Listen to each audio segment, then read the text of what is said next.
On y va. Et on revient à Marseille. Oui, avec Mars Attack. Voilà, c'est le festival hip-hop et des musiques électroniques qui fête cette année sa majorité, puisque c'est la 18e année. Et dès le départ, ils sont nés dans un océan d'incertitude. Et pourtant, justement, pour pouvoir un peu s'ancrer, je ne sais pas si c'est très feng shui aussi, on peut dire ça, L'ancrage est primordial. ils ont décidé de faire du développement durable. Bon, alors la preuve en images. Regardez ce reportage, on en parle après. Chaque année, Mars Attack arrive avec l'automne. Pour sa 14e édition, en 2012, à Marseille, le festival a accueilli 30 000 personnes en 3 jours pour assister à 40 concerts. Mais peut-on gérer de façon durable et éco-citoyenne un événement éphémère? Alors en fait, on a réalisé notre bilan carbone en 2009. Il faut savoir quand même que le transport du public, c'est 58% de nos émissions. Donc ça a été une des actions premières qui a été mise en place. Le tramway circule les 3 nuits du festival. On met aussi des navettes en place pour Martigues, Vitrolles et Aix-en-Provence, le vendredi et le samedi soir. D'ailleurs, vous constaterez que sur l'événement, il n'y a pas de parking. Alors, il n'y a pas de parking pour le public, mais il n'y a pas de parking pour les équipes. Moi-même, je viens en tram. On est présent avec 15 bénévoles de l'association Aremax pour s'occuper des déchets recyclables. Gérer tous les déchets générés par le site, aussi bien par le public que par le staff, l'organisation, les artistes. Et donc on récupère tout ce qui se recycle dans des bacs jaunes, tout ce qui ne se recycle pas dans les bacs gris. Et ensuite c'est remis à la communauté de communes pour que ça parte dans des filières adaptées. Bien, grâce à vous, Eric, j'ai appris que le développement durable, c'était aussi au sein d'un événement musical éphémère. Hein. Donc oui, on a vu les ça paraît incroyable, hein. Les déchets, il n'y a pas que ça. Non, ça va très loin. Ils ont décidé, par exemple, 2012, c'est l'année où ils ont décidé d'arrêter le papier. C'est-à-dire qu'il n'y a plus de programme papier, tout est électronique. Même le dossier de presse, moi, je le reçois de manière électronique. Alors là, on a vu les bénévoles d'Aremax. Voilà. Vous avez compris que c'est un système où, en fait, ça permet aux gens d'assister au concert gratuitement, en échange de quoi ils passent leur soirée à ramasser tout ce qui est jeté par les autres pour pouvoir faire du tri sélectif. Tri sélectif, très bien. On rappelle hein, l'importance de la manifestation, hein, c'est 35 concerts en 2 jours, c'est à peu près 15 000 personnes par soir.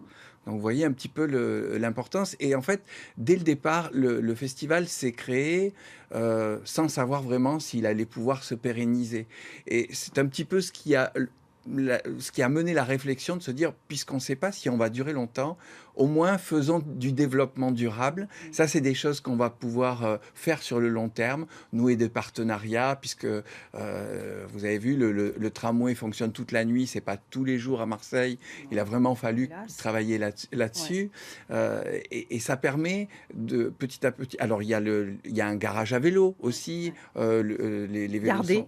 Garder, voilà. C'est important, bah oui. Exactement. Tout ce qui est déchets organiques est composté. La cantine est récupérée pour faire du compost. Alors on entre dans un cercle vertueux, hein, et puis les décors aussi participent, en tout cas au niveau, on les empile maintenant. Voilà, ce que je voulais vous dire, c'est qu'effectivement, alors que... ça semble paradoxal de faire du durable pour des événements éphémères. Au contraire, si on veut pouvoir un peu réduire ses coûts, il faut vraiment aller jusqu'au départ. Les théâtres maintenant s'y mettent. Ils font par exemple de l'éco-conception. On va prévoir par exemple des décors qui soient vraiment emboîtables, empilables. Voilà. Parce qu'on a des fois même plus les moyens de se payer un camion pour transporter les décors. C'est aussi ce qui fait que parfois on utilise des scénographies uniquement avec des lumières. Et ça permet de réduire ses coûts et de réduire son impact.